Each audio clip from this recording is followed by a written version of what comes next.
नमस्कार मित्रों, मैं प्रदीप श्रीवास्तव कहानी टाइम में आपका स्वागत करता हूँ। लीजिए सुनिए मेरे उपन्यास बेनज़ीर दरिया किनारे का ख्वाब का छठा भाग। उनकी यह बात सुनकर सोचा कि अम्मी तुम और जो हुआ वह जानकर न जाने क्या कहोगी, मगर मुझे खुद पर कोई पछतावा नहीं है, क्योंकि मैं पक्के तौर पर कहती हूँ कि मैंने कुछ भी नाजायज़ नहीं किया।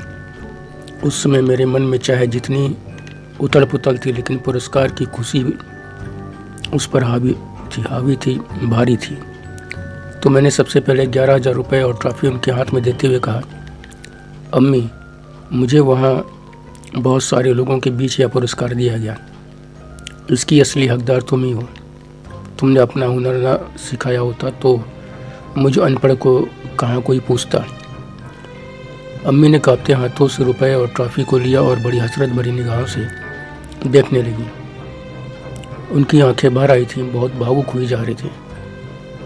मैंने प्यार से उन्हें पकड़ते हुए पूछा, अम्मी तुम खुश हो ना, काहे परेशान हो रही हो? वह बोली, नहीं बहन जी, मैं परेशान नहीं हूँ, मैं तो खुश हूँ। सोच रही हूँ तू और तेरी बहन ने कितनी हुनरमंद है, मगर सब कैसे क्या से क्या हो गया।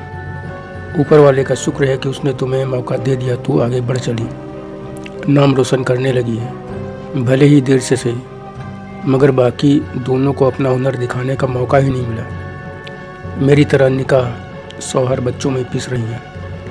हर चीज़ का एक समय होता है, अब वो कहाँ कुछ कर पाएंगी सिवाय रोटी दाल के लिए मशक्क़त के। मुझे अब उन दोनों से कोई उम्मीद नहीं रही। उनकी यह बात सुनकर मैंने कहा, इसीलिए कहती हूँ अम्मी तुम मेरे निकाह की चिंता छोड़ दो, मुझे मौका दो कि मैं दुनिया में तुम्हारा नाम रोशन करूं। यह सुनकर वह बोली, नहीं बहन जी, निकाह भी ज़रूरी है, बच्चे भी ज़रूरी हैं, बस तुम्हें शौहर ऐसा मिले जो तुम्हारे हुनर की कदर करने वाला हो, तुम्हारी तरक्की के लिए मददगार बने, ना कि तुम्हारे पैरों की बेड़ियाँ। ना ही ऐसा जाहिल मिले कि सांसें कितनी लो यह भी वह गिन कर तय करे। अम्मी की इन बातों ने मुझे परेशान करना शुरू कर दिया, तो मैंने उनसे कहा, अम्मी छोड़ना निकाह विकाह की बातें, यह बताओ कि खाना खाया कि नहीं? नहीं खाया अभी, सोचा कि आओ तो साथ में खाएंगे। क्या अम्मी बड़ा जुल्म करती हो खुद पर, बताओ 2 बज गए हैं, खाना तक नहीं खाया। या देखो नाश्ता भी रखा है, तुम ऐसे भूखी रहोगी तो ना मैं कुछ कर पाऊंगी ना आगे बढ़ पाऊंगी। तो अम्मी बोली, अरे भूख नहीं लगी तो क्या करती है? मैंने कहा ठीक है, मैं 2 मिनट में गुसल करके आती हूँ। रात 2 बजे नहाने का कोई वक्त नहीं था, लेकिन उस हालत में मैं अम्मी के साथ खाना नहीं खाना चाहती थी। अभी तक दुपट्टे को अजीब ढंग से आगे किए हुए भीतर ही भीतर थर थर काँप रही थी कि अम्मी की नज़र कहीं उस जगह न पड़ जाए जो झट से मेरी उनसे चुगली करने के लिए बेताब है। उन्होंने कहा भी, इस समय क्या ना होगी, हाथ मुंह धो लो बस। लेकिन मैं हर हाल में गुस्ल करना चाहती थी, इसलिए दिन भर धूल पसीने का वास्ता दिया और जल्दी जल्दी गुस्ल करके अम्मी के साथ खा पी कर अपने अस्त व्यस्त से कमरे में आ गए। तभी मेरे दिमाग में आया कि देखूं जाहिदा रियाज जाग तो नहीं रहे हैं, नहीं तो इतनी रात को आने की खबर इनको हो गई होगी। मैंने आंखें उनके कमरे में गड़ाई तो देखा दोनों एक दूसरे की आगोश में समय सो रहे थे। बच्चा एक तरफ सो रहा था, ट्यूबलाइट जल रही थी, जिसे देखकर मुझे गुस्सा आई कि बिल देते समय 50 तरह का मुंह बनाएंगे कि इतना ज़्यादा बिल कैसे हो गया। मगर दोनों की बेइंतहा मोहब्बत देखकर मन में यह आए बिना नहीं रहा कि जो भी हो, मुझे प्यार करने वाला ऐसे ही टूट कर प्यार करने वाला हो। तब मुझे मुन्ना का प्यार जाहिदा रियाज के प्यार से भी ज़्यादा गहरा लगा। मैं उसके ख्वाबों में खो गई। नींद में भी वह मुझे बेइंतहा प्यार करता रहा। कभी वह मेरी बाहों में, कभी मैं उसकी बाहों में। मेरा यह हसीन सपना कानों में पड़ी अम्मी की तेज़ आवाज़ ने तोड़ दिया। मैं हड़बड़ा कर उड़ बैठी, कपड़े पहने अम्मी के पास पहुंची तो वह बोली, क्या बहन जी सेंटर नहीं जाना क्या? देखा कितना टाइम हो गया है। सुबह के 9:30 बज गए थे। मैंने कहा अभी तैयार हुई अम्मी, इतनी रात हो गई थी कि नींद ही नहीं खुली। यह पहली रात थी जब जाहिदा रियाज ने मुन्ना के कारण मैं रात भर सो नहीं सकी थी। तकरीबन 4 बजे तो आंख लगी थी। सेंटर में भी दिन भर ठीक से काम नहीं कर पाई और मन मुन्ना से ही जुड़ा इठलाता रहा, अटखेलियाँ करता रहा। मुन्ना 2 बार आए और काम की जो बातें थी बताकर चले गए।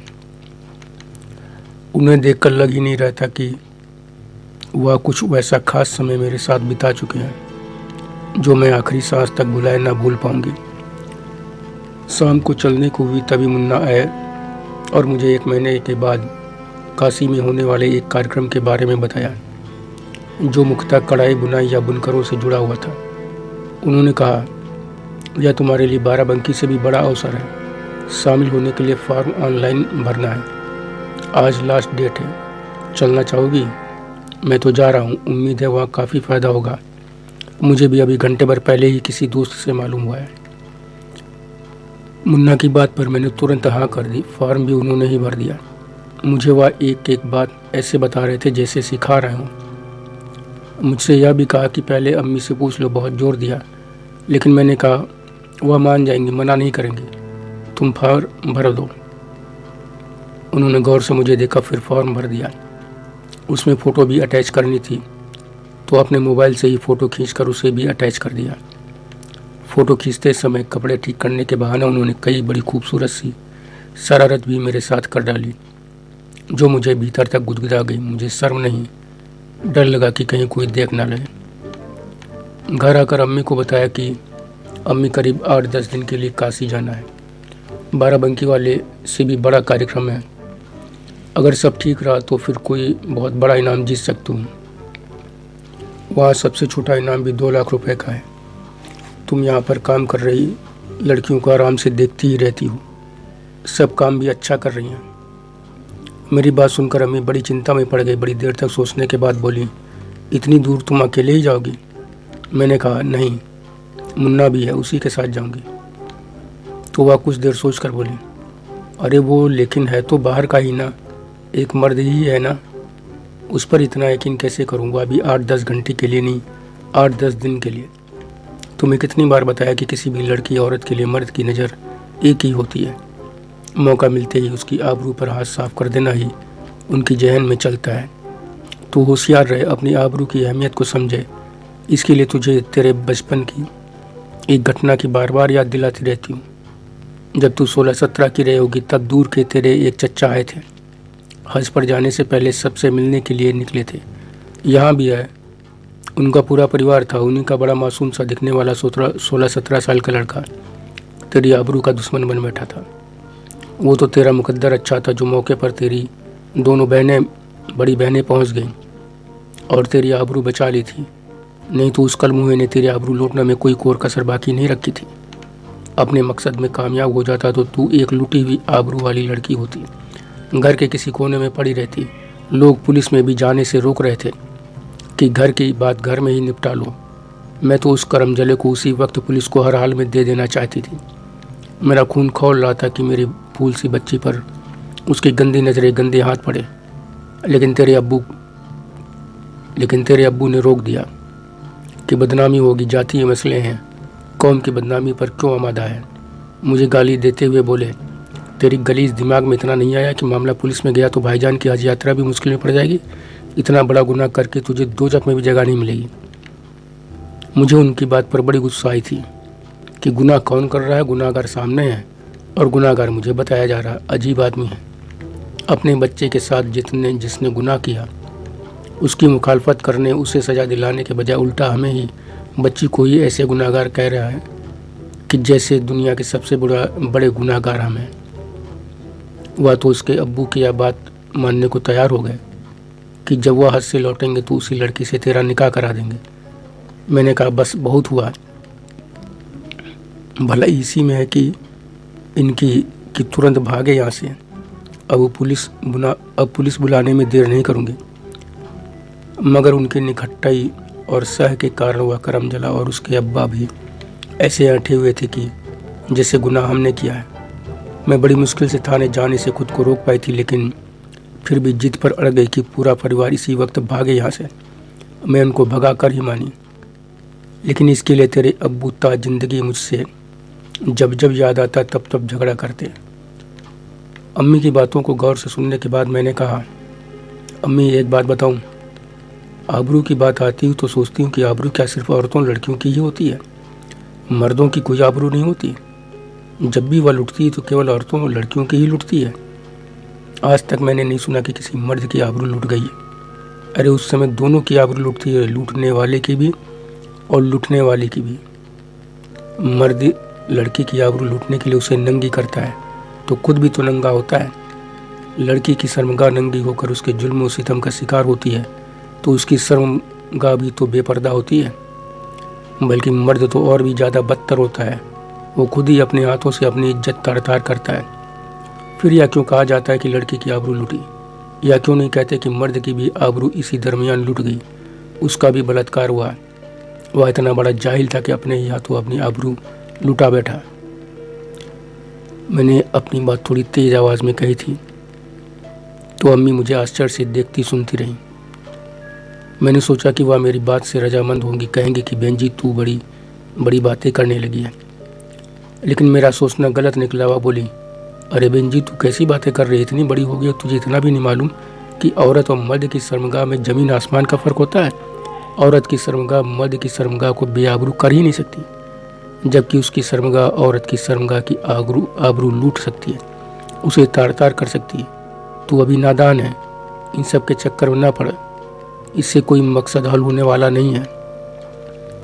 मैंने कहा, अम्मी तुम मेरी बात ही नहीं समझ रही हो। खैर छोड़ो इन बातों को, इनमें क्या रखा है? ऐसे मामलों में जमाने से तो जो चला आ रहा है सब मानेंगे तो वही ना। मगर अम्मी मैं भी पूरे यकीन से कहती हूँ कि ज़माना बदलेगा भी। अपना ही घर देख लो ना, अपना ही घर देख लो ना, पहले क्या था अब क्या है। लेकिन अभी यह मसला दरकिनार करके यह बताओ कि मैं काशी जाऊँ या तुम्हारी इच्छा है या नहीं कि ना जाऊँ मैं? वह फिर कुछ देर सोचती रही और बोली, बेन जी मैं तुझे क्या समझाऊँ, मैं खुद ही नहीं समझ पा रही हूँ। तो मैंने कहा, अम्मी अगर तुम्हारे मन में एक पैसे के बराबर भी यह बात है कि मैं काशी ना जाऊँ तो मुझे बेधड़क रोक दो, काशी ना जाने दो, क्योंकि मैं चाहती हूँ कि तुम आधे अधूरे मन से मुझे बिल्कुल ना भेजना। अपनी दुआओं के साथ ही भेजना। तेरी दुआओं, तेरी तरबियत से ही मैं वहाँ भी भारी इनाम जीतूँगी। अम्मी सच बताऊँ, जिन लोगों को बाराबंकी में मैंने पहला दूसरा तमगा लेते देखा, सच में वह सब मेरे काम के आगे 10वें पायदान के काबिल भी नहीं थी। बाद में मुन्ना ने भी यही बात कही थी।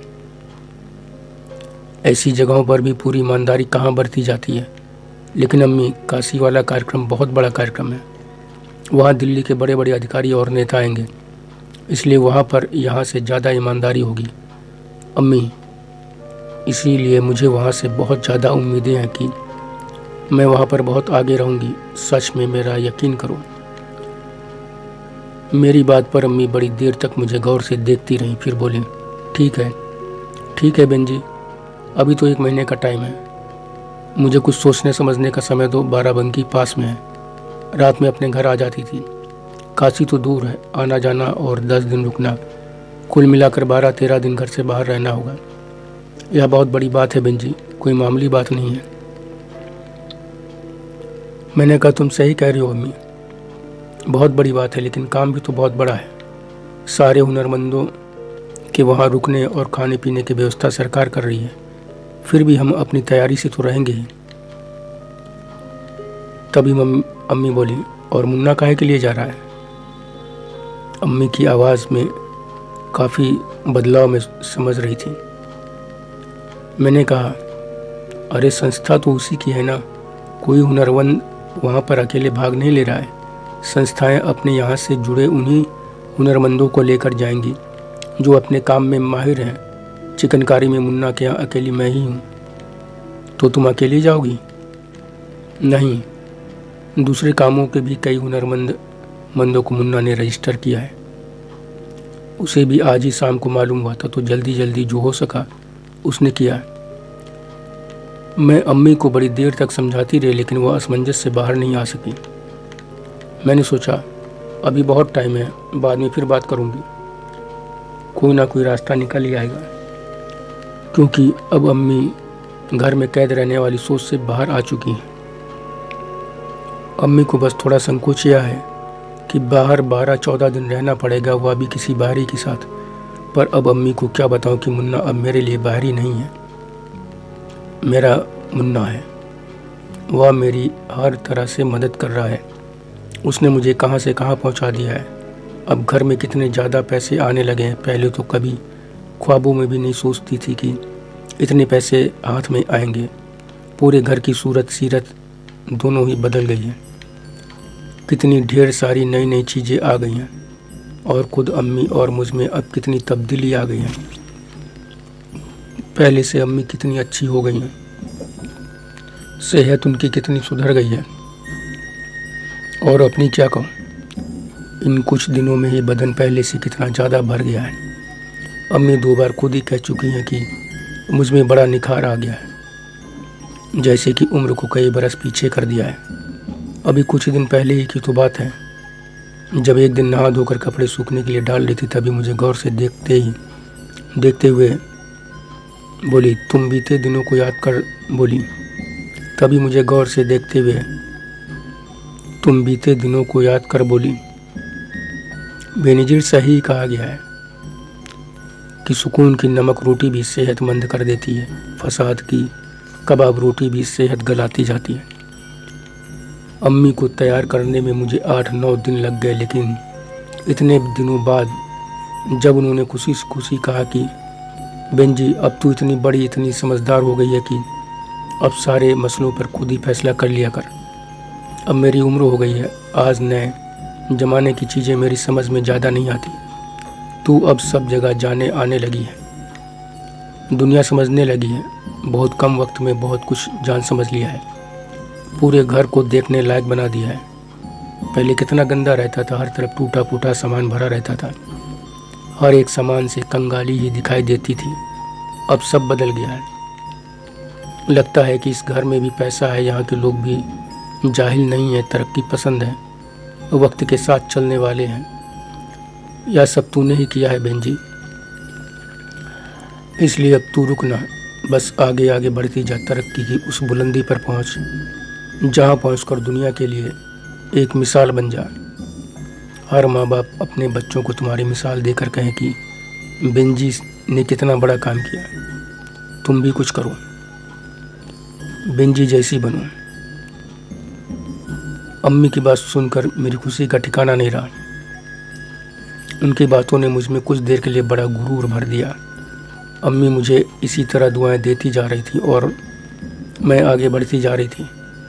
बड़ी व्यवसायी मजूमदार सा इंदिरा नूई जैसी महिलाएं मेरी आदर्श बन चुकी थी। इनके बारे में मुन्ना ने कई बार बताया था। यूट्यूब पर उनके बारे में सुनती देखती तो उनसे भी आगे निकलने का ख्वाब देखती। काशी जाने की तैयारी में मुन्ना जो बताते जा रहे थे, मैं वो करती जा रही थी। मेरे सामानों की ऑनलाइन सेल भी बढ़ती जा रही थी। एक दिन मैं अपने कमरे में काम कर रही थी, साथ ही मोबाइल पर एक यूट्यूब चैनल भी देख रही थी। वह किसी विदेशी औरत का चैनल था। उसमें वह महिलाओं के जो कपड़े खुद डिजाइन करती सिलती थी, उन्हें पहनकर दिखाती भी थी कि शरीर पर कैसा फबता है। उसके चैनल को देखने वालों की संख्या लाखों में थी। उसको देखकर मेरे मन में आया कि अपने कपड़ों का मैं भी ऐसा ही कुछ प्रचार करूं क्या। इतने छोटे छोटे कपड़े पहनकर भले ही अपना चैनल ना बनाऊं, फेसबुक इंस्टाग्राम पर फोटो व सारी बातें लिख कर तो डाल ही सकती हूँ। मुन्ना कितना बताता रहता है इन सब के बारे में, ऑनलाइन सेल के लिए कितनी कंपनियों के नाम बताता है, लेकिन पता नहीं ऐसे कपड़ों में मेरी फोटो वह पसंद करेगा कि नहीं। बड़ी मगजमारी कर मैंने फैसला किया कि इस तरह अपने व्यवसाय को बढ़ाने के लिए एक बार हाथ जरूर आजमाएंगे।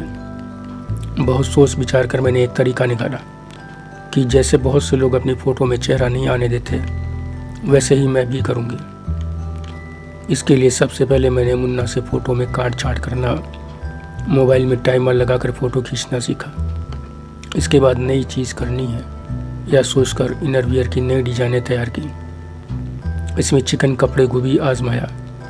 मोबाइल पर देखती रहती थी कि इसके लिए नेट वाले कपड़े ही इस्तेमाल किए जा रहे हैं। उन्हीं को देखकर मैंने micro, mini, full, XL, extra large आदि कई साइज के कपड़े तैयार किए। या करते करते रात में सोते समय पहने जाने वाले कपड़े भी डिजाइन किए। सभी कपड़े चिकन के थे, अलग अलग रंग और डिजाइन के। यह मोबाइल का ही कमाल था जो मैं सब जानती सीखती जा रही थी।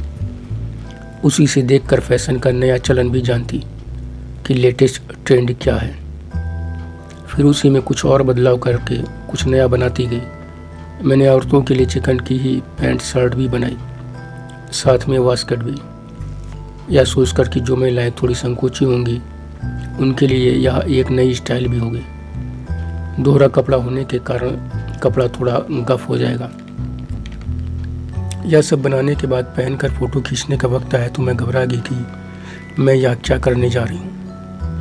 मेरे जिस बदन को सूरज की किरणें भी आज तक पूरा नहीं देख पाई, ऐसा करके तो मैं उसकी पूरी दुनिया के सामने नुमाइश लगा दूंगी। सारी दुनिया आंखें फाड़ फाड़ कर देखेगी, आहें भरेगी, मुझको लेकर न जाने कैसे कैसे ख्यालात मन में लाएगी। यूट्यूब की मेहरबानी से मैं मॉडलिंग का अलिफ बे पे ते यानी उर्दू वर्णमाला के अक्षर सब सीख गई थी। मैं छोटे छोटे कपड़े पहनकर मोबाइल में टाइमर सेट कर चुकी थी, लेकिन हिम्मत डगमगा रही थी। रात आधी बीत गई लेकिन मैं असमंजस में पड़ी रही, जबकि मोबाइल अपना काम कर चुका था।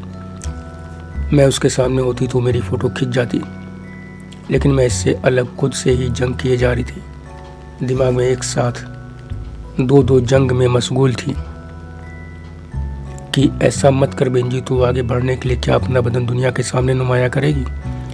शुरू से आज तक जिसे सूरज भी पूरा नहीं देख पाया, सयानी होने के बाद जिसे सिवाय मुन्ना के पूरी कायनात में कोई नहीं देख सका। मुन्ना को तो तूने अपना शौहर माना हुआ है, तो वहाँ तो ऐतराज़ वाली कोई बात नहीं है। हालांकि शौहर तो तूने तूफान वाली रात कार में उस पर अपना सब कुछ निछावर करने के कुछ दिन बाद माना था। आखिर तू दुनिया के सामने अपना बदन दिखाने की हिम्मत क्यों कर रही है। ख्यालों में इस बेंजी से मुकाबला करती बेंजी बड़ी तेज तर्रार थी। वह बोली, तुम कभी अंधेरी कोठरी से बाहर निकलकर खुली खिली धूप में रहकर भी कुछ सोचा समझा करो। तेरी सोच गूलर के मस्सो यानी कीड़ों की तरह है। जैसे वह गूलर के अंदर रहते हैं उसे ही अपनी सारी दुनिया समझते हैं, और जब गूलर टूटता है तो बोलते हैं, यार अब दुनिया इतनी बड़ी है, और आश्चर्य से उनकी रूह ही निकल जाती है। तो गूलर के मस्से न बन बेंजी, अपनी अम्मी से ही सीख, जो पहले बिना बुर्के के बाहर नहीं निकलती थी। तुम सब भी घर के आंगन में भी बिना सिर ढके नहीं निकल सकती थी। आज सब कितना बदल गया है। तू अपनी मुंबई वाली बहनों से जान ही चुकी है कि अब वो भी न केवल समय के साथ चल रही हैं, बल्कि अब तो वह कभी कभी जीन्स और कुर्ती भी पहनती हैं। उनके बच्चे कॉन्वेंट स्कूलों में पढ़ते हैं, और तू, अरे कोठरी वाली बेंजी, मेरी बातों का मतलब यह नहीं कि तू बेशर्म बने, बेशर्मी अपनाए। तू जो भी करे दायरे में रह कर करे, बस गूलर के मस्से न बनी रहे। दुनिया में कितनी तो लड़कियां हिजाब पहनकर खेल कूद में भाग ले रही हैं, और तू अभी भी अंधेरे कमरे में दबी कुचली लड़की सी घुटने में सिर दिए बैठी है। इसी दम पर बिजनेस की दुनिया में बहुत बड़ा मुकाम बनाने चली है। करना है तो जो काम जिस तरह करना चाहिए उसी तरह से कर, नहीं तो गूलर के मस्से बनकर अंधेरी कोठरी के कोने में पड़ी अनाज की बोरी की तरह छलनी होकर अपने को खत्म होने दे। जैसे घुन अनाज चाल चाल कर अनाज की बोरी भी चाल डालते हैं, वैसे ही तुझे भी कोठरी का गुप मनहूस अंधेरा चाल डालेगा। तू कुछ ही समय में सूख चुके हाड़ मांस की एक ठठरी बन चुकी होगी, और फिर जल्दी ही खत्म हो जाएगी। अभी जो बदन तुझे फूल सा खिला खिला लग रहा है, बड़ा गुमान करती है जिसे देख देख कर। जरा याद कर कुछ बरस पहले का वक्त, जब घर में ही कैद रहते रहते या पीलिया के रोगियों की तरह पीला पीला मरियल सा हो गया था। धूप की आहट से ही तेरी आंखें चुंधिया जाया करती थी।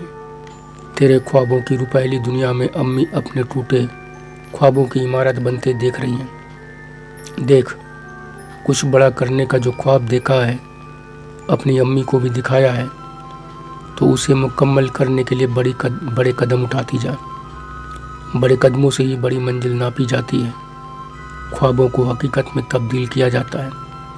और जो याद नहीं कर सकती तो लड़खड़ाते कदमों से 4 कदम आगे 2 कदम पीछे चलने से कुछ नहीं होने वाला। इससे तुझे मिलेगी सिर्फ मायूसी और घुट घुट कर खत्म हो जाने का सामान। और तू तो 2 कदम नहीं 8 कदम पीछे जा रही है। सोच सोच, तुरंत सोच बेंजी, और जो करना है तुरंत कर डाल। चल कदम बढ़ा, बड़े कदम चल उठना। तेज तर्रार बेंजी की बातों ने दबी कुचली बेंजी में जोश ऊर्जा ही नहीं 1000 वोल्ट का करंट दौड़ा दिया। बेनजीर की प्रभावशाली वर्णन क्षमता देखकर मैं उनकी तारीफ किए बिना नहीं रह सका।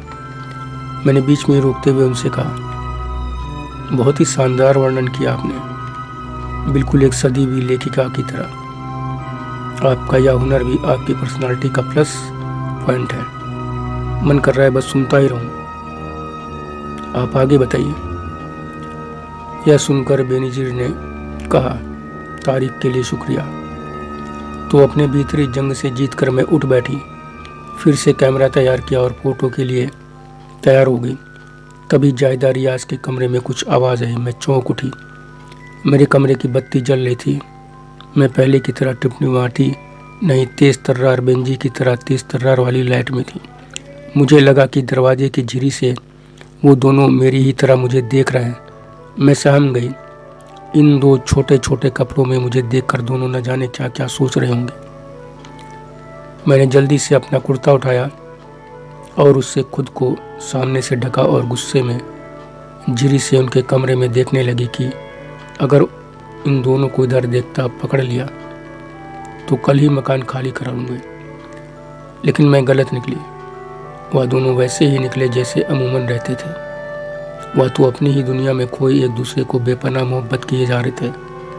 बच्चा सो रहा था। मैं एक नज़र डालकर वापस अपनी जगह आ गई, या सोचते हुए कि रात भर ये मुए मोहब्बत ही करते रहते हैं, पता नहीं सोते कब हैं। इसके अलावा उनके पास जैसे कोई काम ही नहीं है। मैंने फिर से कैमरा तैयार किया और एक एक करके सारे कपड़े पहनकर फ़ोटो खींची। माइक्रो वाले कपड़ों पर एक बार फिर से डरी, संकुचाई, लेकिन फिर तेज तर्रार बेंजी की बातें याद आते ही खींच डाली कि बड़े ख्वाब को हकीकत में बदलने के लिए बड़े कदम उठाने ही पड़ते हैं। सब फोटो खींचने के बाद मैंने उन्हें एडिट किया। गर्दन से ऊपर का हिस्सा क्रॉप कर दिया। मुन्ना फोटो एडिटिंग के बारे में जो बताता था वह सब कर दिया। फोटोज पोस्ट करने से पहले एक बार फिर से साइट पर जाकर ऐसी मॉडलों को देखा तो मुझे एहसास हुआ कि मेरा बदन मॉडलों की तरह कटावदार तो है, लेकिन उतना दुबला नहीं। मैं उनके सामने मोटी लग रही हूँ, एक प्लस साइज मॉडल लग रही हूँ, मगर यह भी सच है कि खराब नहीं लग रही हूँ। थोड़े भरे हुए बदन की अपनी एक अलग खूबसूरती और नजाकत है, मगर साथ ही एक कमी भी मैं साफ देख रही थी कि उन मॉडलों के शरीर जहाँ संगमरमर से पॉलिश लग रहे थे, वही मेरा सामान्य सा लग रहा था। फिर सोचा चलो काम भर का तो है। मुन्ना ने बताया था कि इन सब की फ़ोटो खींचने से पहले बड़ी तैयारी की जाती है। पूरे शरीर की वैक्सीनिंग से लेकर न जाने क्या क्या करी जाती है।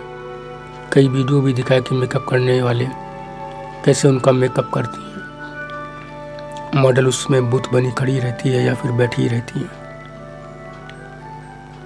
बेनजीर से यह बातें सुनकर मैंने कहा, वाह, एक बार फिर कहूँगा कि आप निश्चित ही बड़े शानदार ढंग से सारी बातें बता रही हैं। साथ ही मेरा एक भ्रम दूर कर दिया कि स्वयं से संवाद केवल लेखक ही किया करते हैं। लेकिन आपने तो इससे एक कदम आगे एक अलग फील्ड की होकर भी जिस तरह हाई लेवल का आत्मसंवाद किया है, वह वाकई प्रशंसा योग्य है। उस समय आपका यह आत्मसंवाद कहाँ तक चला? यह सुनकर बेनजीर फिर बोली, शुक्रिया। आगे भी मैं इसी जिद्दोजहद में खुद से लड़ती उलझती काशी जाने की तैयारी करती रही। तरह तरह की डिजाइनें बना बना कर रखती रही। मुन्ना तैयारियों की एक एक बात रोज़ पूछते थे। जिस दिन मैंने मॉडलिंग वाली फ़ोटो डाली उसके करीब 4-5 दिन के बाद मैं रात को अपने काम में जुटी हुई थी, तभी मोबाइल पर मुन्ना की कॉल आ गई। मैंने जैसे ही कॉल रिसीव की वैसे ही उधर से चूमने की आवाज़ आई। मैंने कहा, 1 बजने वाले हैं और तुम अभी तक पुछ पुछ कर रहे हो। मेरी बात पर वह जोर से हंस पड़े। मैंने कहा, अरे इसमें हंसने वाली क्या बात है। तो वह बोले, तुम बात ही ऐसी कर रही हो, किस करने को पुछ पुछ कर रही हो, कह रही हो। मैंने भी हंसते हुए कहा, बात एक ही है, चाहे उसे चुम्मा कहो या फिर किस, बात तो बस चूमने भर की है ना। तब वह बोले, नहीं चूमने भर की नहीं है, और भी बहुत कुछ करने की है। मैंने पूछा, क्या? तो वह बोले, पास आओ तो बताएं। मैंने कहा, अच्छा तो तरीका भी तुम्हें बताओ कि छोटे से मोबाइल में कैसे आऊँ करीब। तो वह बोले, कहा ना करीब आओ तो बताता हूँ। इतना कहकर उन्होंने फ़ोन काट दिया। मैं समझ गई कि अब वीडियो कॉल आएगी। कुछ सेकंड बाद ही मैंने उनकी वीडियो कॉल रिसीव की और फिर पिछली तमाम बार की तरह वीडियो कॉल के जरिए हमारी बेपनाह मोहब्बत चलती रही। उसके बड़े प्यार इसरार पर मैंने उसे वही मॉडलिंग वाले कपड़े पहन कर दिखाए। उसने उसी दिन नेट पर सारी फ़ोटो देख ली थी। मैंने सोचा था कि मैं उसे काशी चलने से 2-4 दिन पहले या नए डिज़ाइन के कपड़े दिखाऊंगी। मुझे ध्यान नहीं था कि मेरी आईडी में मुन्ना भी तो लिंक है। उसने मेरी हिम्मत की दाद दी, जितनी हो सकती थी उतनी तारीफ की, कसीदे पढ़ डाले, साथ में यह जोर देकर कहा कि तुम में एक खूबसूरत मॉडल बनने के सारे गुण हैं। मैंने झूठ बोला कि फ़ोटो में मैं नहीं हूँ, घर पर जो लड़कियाँ काम करने आती हैं उन्हीं में से एक है। तो उसने हंसते हुए कहा, मजाक किसी और से करो, जिसने तुम्हें देखा है उससे नहीं। इन फ़ोटो से तुम एक बार अपनी अम्मी को कन्फ्यूज़ कर सकती हो, लेकिन मुझे नहीं, जिसने अपने जाने मन के रोम रोम को प्यार किया है, देखा है न जाने कितनी बार गाड़ी, कमरे, वीराने से लेकर खुले आसमान के नीचे तक। उसने तमाम ऐसी और बातें कही कि मुझे शर्म के साथ हंसी भी आती रही। मैंने कहा, तुम सही कह रहे हो, मैं तो तुम्हें बस यूं ही छेड़ रही थी, देख रही थी कि तुम्हारी आंखें कितनी तेज हैं। तो उन्होंने पूछा, तो बताओ कितनी तेज है। मैंने कहा, इतनी कि दिल में क्या है वह भी देख लो। तो बताऊं अभी तुम्हारे दिल में क्या है। मैंने कहा, बताओ। तो वह बोले, यही कि मैं तुम्हें अपनी बाहों में भर कर। इसके आगे मैंने उन्हें टोकते हुए कहा, बस बस, मुझे मालूम है कि आगे क्या कहोगे। अरे मेरे दिल में ऐसा कुछ नहीं है, समझे। तो वह बोले, मैं जो कह रहा हूँ तुम्हारे दिल में वही है, समझी।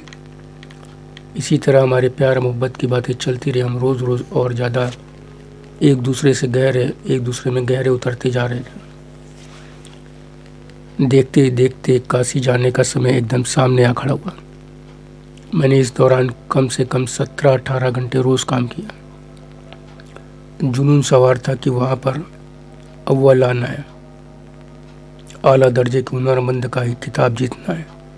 प्रदर्शनी के लिए इतने कपड़े, इतनी डिजाइनें तैयार की थी कि पूरे 4 बड़े बड़े सूटकेस भर गए थे। अम्मी को भी सब दिखाती रही, माइक्रो, मिनी, लार्ज, एक्सेल को छोड़कर। सोते समय पहनने वाले कपड़ों यानी कि स्लीपिंग सूट और चिकन के लेडीज़ पैंट शर्ट विथ वास्केट को देखकर अम्मी आश्चर्य से बोली थी कि अरे बेंजी, तू इतना सोच लेती है। मुझे तो जो कुछ भी सिखाया गया उससे कुछ ज़्यादा सोच ही नहीं पाई मैं। तू सच में बहुत बड़ी हुनर वाली है। काशी में तू सबसे बड़ी हुनरमंद का खिताब जरूर पाएगी, बड़ा नाम करेगी तू। तेरा काम अब इतना ऊंचा हो गया है कि अब मेरे पास तुझे बताने के लिए कुछ भी नहीं बचा है। अब तो मैं तुझसे सीखा करूँगी। कहती कहती अम्मी बड़ी भावुक हो गई। मेरा लंबा समय अंधेरी कोठरी में बीत जाने पर भी अफसोस जताने लगी थी कि यह सब कर उन्होंने सारे बच्चों के संग बड़ी ज्यादती की थी। फिर मेरी वही बातें दोहराने लगी कि सारे बच्चों का मुस्तकबिल मैंने अपने हाथों से ही तबाह कर दिया। मेरी अक्ल पर पत्थर पड़े हुए थे कि मैं इतनी जरा सी बात समझ नहीं पाई कि जो कुछ ऊपर वाले ने तय किया है वही होगा। मगर मैं जाहिल अपनी मर्जी चलाने की कोशिश करती रही। मैंने देखा अम्मी कुछ ज़्यादा ही गमगीन होती जा रही तो उन्हें समझाते हुए कहा, हमारे साथ जो कुछ हुआ अम्मी, सब ऊपर वाले की रजा ही थी, और आगे जो भी होगा वह भी उसी की रजा से होगा। अपने को गुनाहगार मानकर क्यों खुद को सजा दे रही हो? तो वह बोली, नहीं बहन जी, मैं खुद को सजा नहीं दे रही। मैं तो इतना बार कह रही हूँ कि आदमी को समय रहते अकल आ जाए तो उसकी झोली हमेशा खुशियों से भरी रहती है, और जो नहीं आती है तो मेरी तरह उसका दामन दुखों से भरा रहता है। इतना कहते कहते उनकी आंखों से आंसुओं की धारा बह चली। मैंने बड़ी मुश्किल से उन्हें चुप कराया। जब जाने के सिर्फ 2 दिन बचे तो मुझे अम्मी के खाने पीने की देखभाल की चिंता सताने लगी।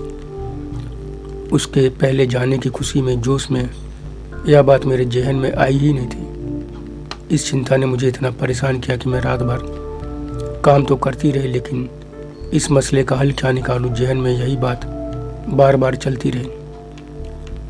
आधी रात के करीब मन में आया कि अम्मी भी अब तक इस मसले पर कुछ बोली नहीं है, कुछ बोली ही नहीं है।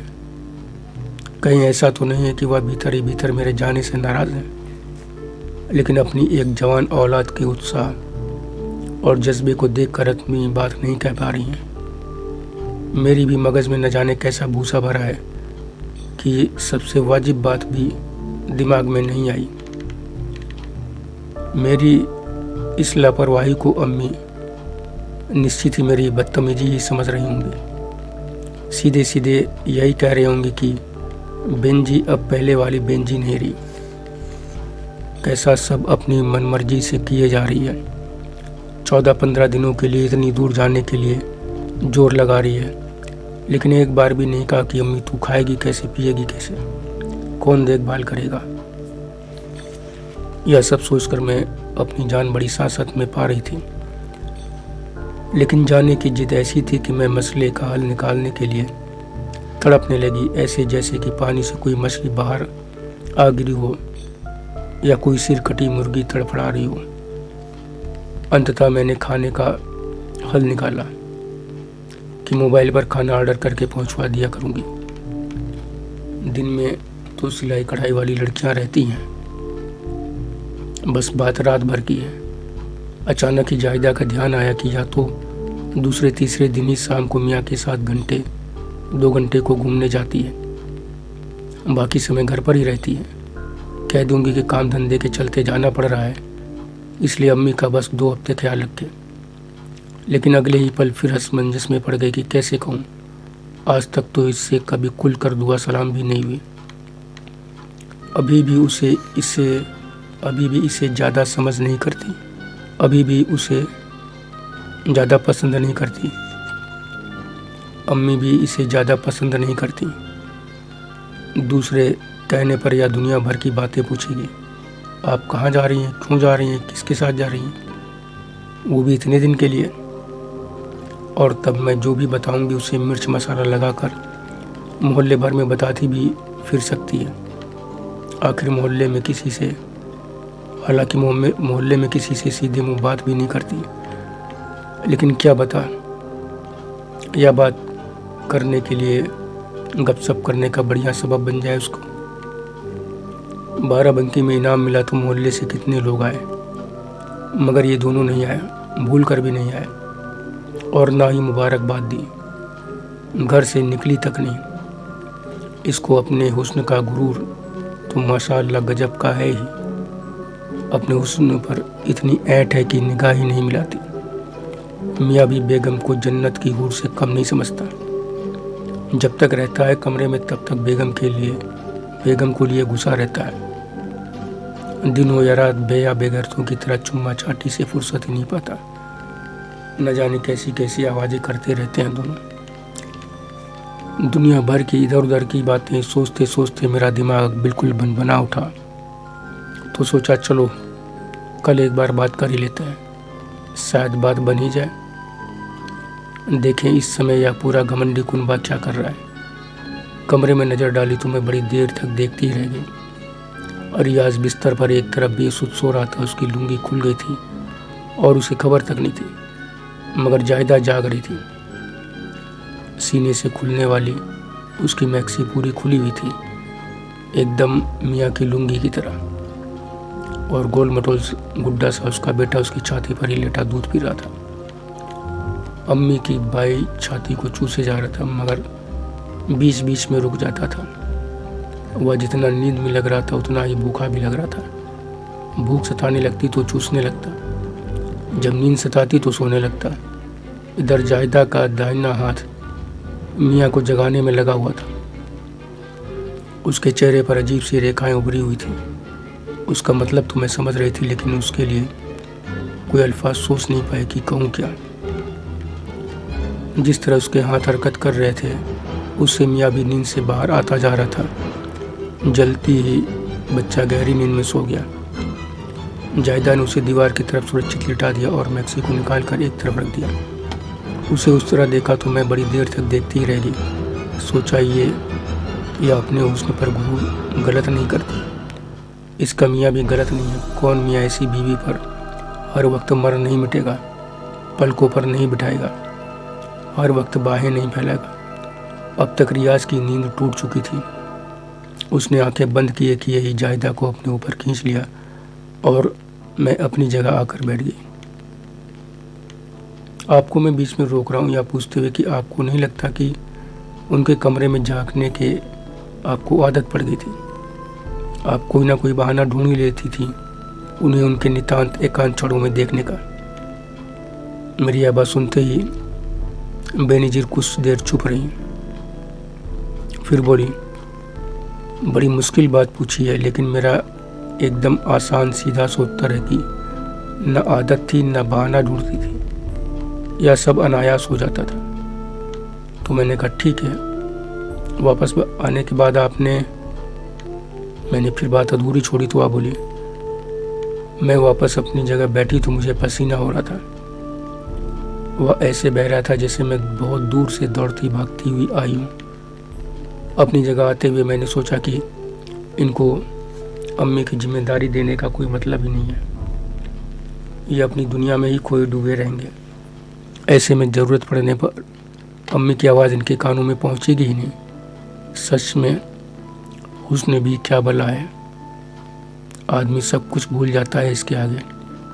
मेरी अप्पियों का हुस्न ही तो था जो उनके आदमी अपने परिवार को भी छोड़कर चल दिए। लेकिन तुरंत ही मन में बात उठी कि नहीं, यह सच नहीं है। मेरा हुस्न भी तो इससे कम नहीं है। मुझे तो कोई नहीं मिला कि मेरे लिए घर बार छोड़ दे, लेकिन मुन्ना, हाँ, वह चाहता तो बहुत है, कहता तो है वह कि मैंने तुम्हें जीवन साथी बना लिया है, जीवन भर साथ रखूंगा।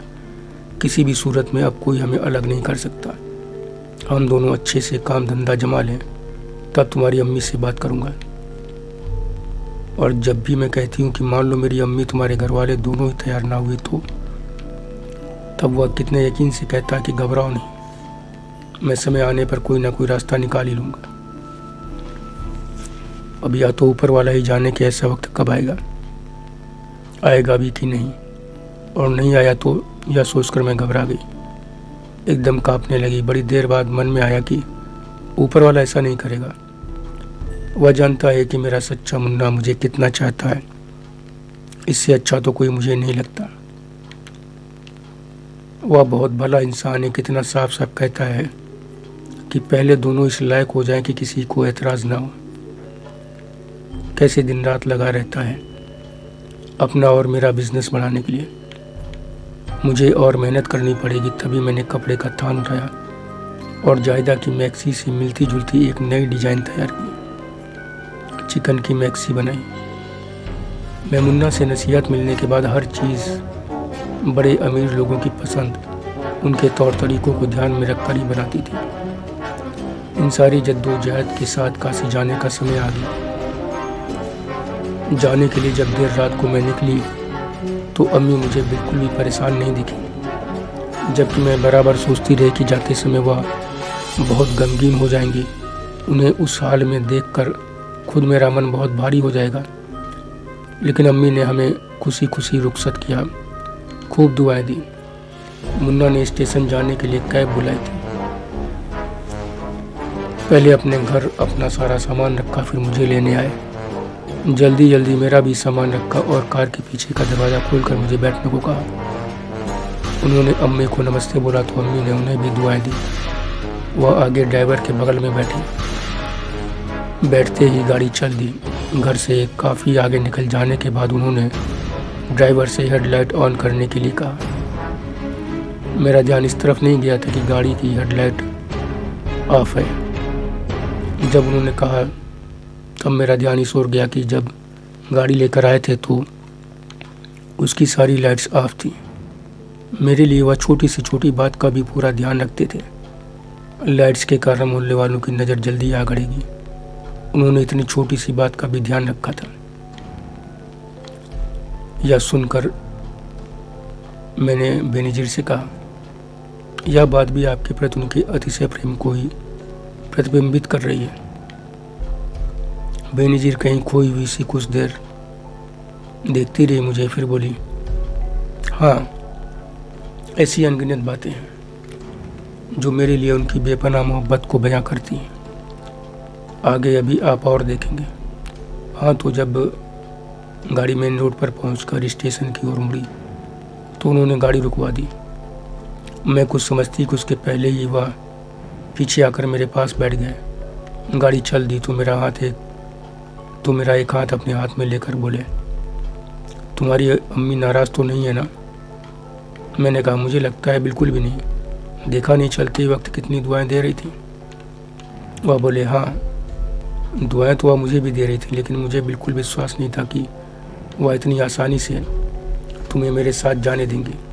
तुमने कैसे उन्हें तैयार किया? मैंने कहा, तैयार कर लिया। जब तुमने बताया तो मैंने उसी दिन घर पहुंचकर उनसे बात की। बहुत परेशान हो गई थी कि इतनी दूर मैं कैसे जाऊंगी, वह भी इतने दिनों के लिए।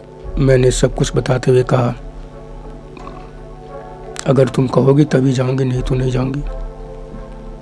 अभी कई दिन है, इत्मीनान से सोच समझ कर बताना।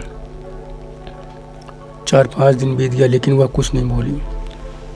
आगे जब भी बात करती तो हमेशा कुछ ना कुछ संदेह ही पैदा करती। सच बताऊं, मुझे एक पैसे का यकीन नहीं था कि मुझे जाने देंगी। यही सोच कर मैं बड़ी चिंता में पड़ी रही, लेकिन अपनी तैयारी करती रही। बढ़िया से बढ़िया डिजाइन, कढ़ाई, सारे काम उन्हें दिखाती रही। आखिर उन्हें लगा कि मेरा हुनर ऐसा है कि उसे उसके मुकाम तक पहुंचने दिया जाए। एक दिन बोली, बिंजी, तू इतना जान गई है कि मुझे बता सकती है। मगर आखिर तक उनके मन में यह असमंजस बना रहा कि एक गैर मर्द के साथ जा रही हूँ और इतने दिन साथ रहूँगी। मुझे पक्का यकीन है कि उनके मन का डर जब तक मैं वापस नहीं आ जाऊँगी तब तक बना रहेगा। यह सुनकर वह बोले, आखिर माँ, एक बात और कि अगर डर बना हुआ है तो इसका मतलब यह है कि मैं अब तक ऐसा कुछ नहीं कर पाया जिससे उनका पूरा विश्वास मुझ पर बन पाता। मैंने कहा, नहीं, ऐसा नहीं है। विश्वास नहीं होता तो बेइज्जती क्यों? जमाने को देखते हुए कोई भी मां निश्चिंत नहीं हो सकती। फिर हम बड़े घरों के तो है नहीं जहाँ पर इस तरह की बातें फिजूल मानी जाती हैं। वह बोले, लेकिन तुम्हें तो मुझ पर पूरा भरोसा है ना? मैंने कहा, तुम भी कैसी बातें कर रहे हो? इतना कुछ हो जाने के बाद सब कुछ तुम्हारे हवाले कर दिया, तब भी यह पूछ रहे हो? मेरी इस बात पर मुन्ना ने मेरा हाथ हल्के से दबा दिया। तभी मेरा दिल धक से हो गया। मैंने कहा, क्यों, ऐसा क्यों? तो बेनज़ीर बोली, क्योंकि अम्मी के खाने पीने का कोई इंतज़ाम मैंने किया ही नहीं था। शुरू के दिनों में बात दिमाग में थी, लेकिन चलने के जुनून में आखिर के दिनों में यह बात भूल गई। अपना यह जुनून महसूस करके मैं दंग रह गई। मेरी परेशानी मेरे चेहरे पर झलकने लगी। मुन्ना को समझते देने लगी। मैंने पूछने पर बताया तो बोले, परेशान ना हो, मुझे ध्यान था, अम्मा को बोल कर आया हूँ, वह सब देख लेंगे। तो मैंने आश्चर्य से कहा, लेकिन इतने दिन? तो वह बोले, कुछ खास नहीं, आसानी से देख लेंगे। उनकी इस बात से मुझे इतनी राहत मिली कि मैं अम्मी के खाने पीने को लेकर निश्चिंत हो गई और उनसे पूछा, एक बात बताओ, तुम्हारी अम्मा ने कुछ कहा नहीं कि मैं तुम्हारे साथ जा रही हूँ? तो वह बोले, थोड़ा बहुत कहा, लेकिन जैसे तुमने समझाया वैसे ही मैंने भी समझाया तो मान गई। इसी समय गाड़ी एक चौराहे पर खड़ी हो गई। क्योंकि हल्का सा जाम लगा हुआ था, मैंने पूछा, समय से पहुँच तो जाएंगे ना? वह बोले, हाँ अभी काफ़ी टाइम है, ट्रेन करीब आधा घंटा लेट भी है। मुन्ना ने मोबाइल देखते हुए कहा। मैंने कहा, अच्छा, लेकिन आधी रात हो रही है, तब भी यहाँ इतना जाम है? तो वह बोले, हाँ स्टेशन करीब है, बस और मेट्रो स्टेशन भी यहीं है पास में, लोग एक साथ आ जाते हैं, टेम्पो, ऑटो रिक्शा, सारी गाड़ियाँ एक साथ आएंगी तो या तो होना ही है। करीब 15 मिनट के बाद जब हम स्टेशन पर पहुँचे तो मुन्ना ने कुली कर लिया। सामान बहुत था, 15 दिन के हिसाब से काफ़ी कुछ ले जा रहे थे। ढेर सारा सामान तो मेरा ही था। 5 सूटकेस और 2 बैग, सब एक हफ्ते पहले ही खरीदे थे, क्योंकि घर में कहीं जाने आने लायक एक भी बैग सूटकेस नहीं था। हम कभी कहीं जाते ही कहाँ थे जो हमें इनकी ज़रूरत पड़ती। 4 सूटकेस मुन्ना के भी थे। मैं जीवन में पहली बार रेलवे स्टेशन के अंदर पहुंच रही थी। इतना बड़ा स्टेशन, इतने लोग, सब मेरे लिए बड़ी बात थी। तीनों कुली आगे आगे सामान लेकर चल रहे थे। एक बैग लिए मुन्ना पीछे पीछे चल रहे थे। उन्हीं के साथ एक बैग लिए मैं भी। करीब 40 मिनट के बाद ट्रेन आई तो कुली हमें अंदर हमारी सीट, जिसे मुन्ना बर्थ कह रहे थे, पर छोड़कर चले गए। तब मैं सीट, बर्थ या सब कुछ नहीं जानती थी। हमारी बर्थ सबसे ऊपर वाली थी, आमने सामने की। नीचे की सारी बर्थें पहले से ही भरी हुई थी। बोगी में हमारे जैसे कुछ ही लोग चढ़े थे, बाकी लोग पहले के स्टेशनों से चढ़े थे और वह सभी सो रहे थे। मुन्ना ने सामान बर्थों के नीचे रखकर मुझे बर्थ पर चढ़ाया। पहली बार चढ़ रही थी तो मुश्किल भी हो रही थी। मुन्ना मदद न करता तो चढ़ ना पाती। तभी मुझे एहसास हुआ कि मेरा शरीर वाकई ज़्यादा भारी हो गया है और मुन्ना के बाजुओं में ज़बरदस्त ताकत है। कुछ देर बाद मुझे ठंड लगने लगी। बाकी सभी लोग पहले से ही कंबल ओढ़कर सो रहे थे। हमने भी कंबल ओढ़ लिया। इसके पहले मुन्ना ने 2 चादरें निकालकर एक मेरे कंबल के नीचे लगा दी थी और एक अपने में। वह बहुत साफ सफाई पसंद आदमी है। कंबल से मेरा चेहरा ढकते हुए बोला, आराम से सो जाओ, ट्रेन सुबह पहुंचेगी। मैंने सामान की ओर इशारा किया तो उन्होंने इशारे से कहा, निश्चिंत रहो। फिर लाइट ऑफ कर दी। पूरी बोगी में निकलने के रास्ते पर ही हल्की सी रोशनी थी, बाकी में अंधेरा। बीच में कुछ लोगों के हल्के हल्के खर्राटे की आवाज़ भी हो रही थी। हमारे लेटते ही ट्रेन चल दी। नींद से मेरी आंखें कड़वा रही थी, लेकिन हमारे जोश के मैं सो नहीं पा रही थी। कंबल उड़ते हुए मैंने सोचा कि इतना चैन ध्यान रखने वाला और कहाँ मिलेगा। घर में चादर रख रहे थे, तब भी मैं इनके ध्यान में थी। मेरे लिए भी रखना नहीं भूले। इनके इस प्यार से मेरी आंखें भर आई थी। आंखें तो आपकी अब भी भर आई हैं। बेनजीर की भरी हुई आंखों को देखकर मैंने कहा तो वह बोली। मैंने बेनजीर की डबडबा आई आंखों को देखते हुए कहा तो वह अपनी भावुकता पर नियंत्रण करती हुई बोली, दरअसल इन्होंने मुझे जो बेपनाह मोहब्बत दी, ये उसी खुशी के आंसू हैं। ये और भी निकल पड़ते हैं जब जब दुख, दर्द, मुफलिसी में अपनी बीती जिंदगी याद आती है। तब मन में यह जरूर आता है कि इन्होंने अगर अपनी मोहब्बत भरी दुनिया में मुझे जगह न दी होती तो क्या मैं तब भी जिंदा होती। और इस प्रश्न का मुझे हर बार एक ही उत्तर मिलता है, नहीं नहीं नहीं। और मुकद्दर का जब खेल देखे कि आप जैसा खुर्राट लेखक माइक्रोस्कोप लेकर मेरी बीती जिंदगी, आज की जिंदगी का रेसा देखने में जुटा हुआ है, जो मैं याद ही नहीं करना चाहती। ऐसा सम्मोहित कर दे रहा है मुझे कि सब बिना हिचक सिलसिलेवार बताए जा रही हैं। बातें ऐसी हैं कि कभी हंसा रही हैं, कभी रुला रही हैं। इसे आपका या किसका करिश्मा कहूँ, कुछ समझ में नहीं आ रहा है। बेनजीर की यह बात सुनकर मैंने कहा, यदि यह करिश्मा है तो भी निश्चित ही ईश्वर का ही है। मैंने बेनजीर की आंखों में आंखें डालकर मुस्कुराते हुए कहा तो वह बोली, शायद आप ही सही कह रहे हैं, तो चलिए ईश्वर के इस करिश्मे पर बात आगे बढ़ाते हैं। मैं कंबल ओढ़कर लेट गई, लेकिन मन में एक अफरार थी। जल्दी से जल्दी काशी पहुंचने की एक हौल सी उठ रही थी मन में। करीब आधे 1 घंटे के बाद मैं सो गई। धन्यवाद मित्रों, शेष अगले भाग में।